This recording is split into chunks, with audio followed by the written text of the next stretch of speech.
Hi guys, it's Angie with Fun Endeavors Tie-Dye Lab. I had a request to do a muck dye of the twist design that I've been doing, so that's what I'm going to do today.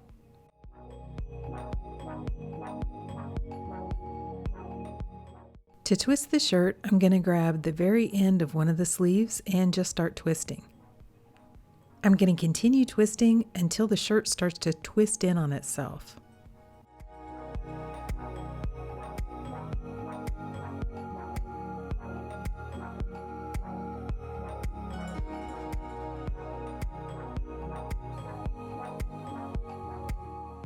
Once the shirt starts to twist in on itself, I'm going to continue twisting until it almost kind of twists into a ball.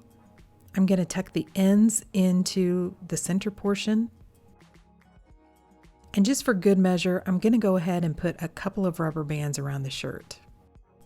I was looking out on Dharma Trading Company's website and found their color inspiration photos, so I thought I would try the clownfish color inspiration for this shirt. To muck dye it, I'm going to place the shirt down inside of a fairly small plastic container. I don't want a whole lot of extra space around the shirt. Basically, all muck dyeing is leaving the shirt down inside of the runoff from the dye mixed with the melting ice, which is called the muck, and allowing it to process in that muck. I'm going to place the dye in wedges on the shirt, and I'm going to use eggplant, black cherry, lilac, atomic fireball, deep orange, and orange sorbet from Dharma.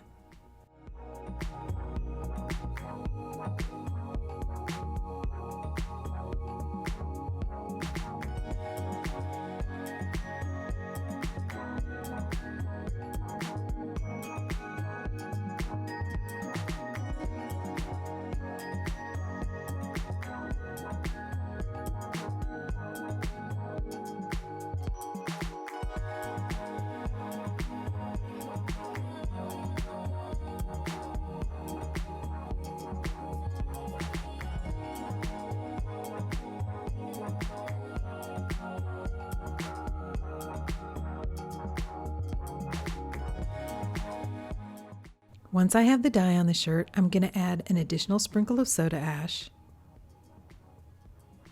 and then I'm going to place the ice over the top. Then I went ahead and placed this smaller container inside of a larger plastic wash tub, which I purchased from the Dollar Tree dollar store, and allowed the shirt to process.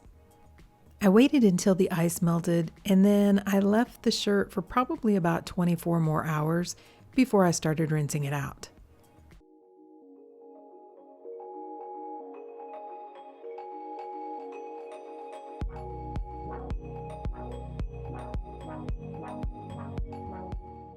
Okay, so this is what the shirt looked like right before I started rinsing it.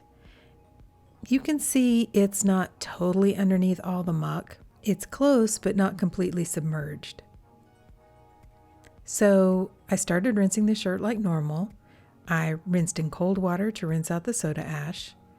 Then I untied and untwisted the shirt and warmed the water up to hot and continued rinsing to rinse out any of the excess dye that didn't bond with the fabric. To avoid rinsing for a long time, I went ahead and added some really hot water to either my sink or a plastic container, added just a little bit of Blue Dawn dish detergent to the water, and allowed the shirt to soak. When the water cooled off, I changed it out and I continued that soaking process until the water was almost clear. Then I put the shirt, along with some Dharma's professional textile detergent, into my washing machine, and I washed it using a hot water cycle. So now that the shirt has been washed and dried, here's what it looks like. Okay, so what do you guys think? I'm not sure about this one. When I first unwrapped it, I was really pretty disappointed. I mean, I don't think it's horrible, but I'm just not a big fan of the colors together. If I was intentionally trying to make a Halloween shirt, I would have been pretty happy with this one. But that's not what I was going for. I don't know, the liquid colors on the color palette inspiration looked great, but I don't think they quite translate the same way with ice dyeing, and especially ice dyeing in the muck. Just not a huge fan. I think what I really don't like on it is the darker color, like the black type color. And I think that's probably the black cherry. I guess it could be the eggplant too. I don't know, but I'm just not a fan. I also have one kind of white swath right about midway through the shirt, and I think that's where I just didn't get great color saturation. I didn't wait until this entire shirt dried out, so that could be the reason why I didn't get great color saturation, is the inside of the fold was just too damp. So it's not my favorite shirt, but what do you guys think? Drop me some comments down below and let me know. And please be nice. I already know this one isn't great. Like I said though, if you're going for a Halloween kind of, off the wall looking shirt, this would be perfect. And if you guys have enjoyed the video and enjoy the content on my YouTube channel, I sure would appreciate it if you would like it and subscribe to my YouTube channel. Thank you all for watching, and I hope you have a great day.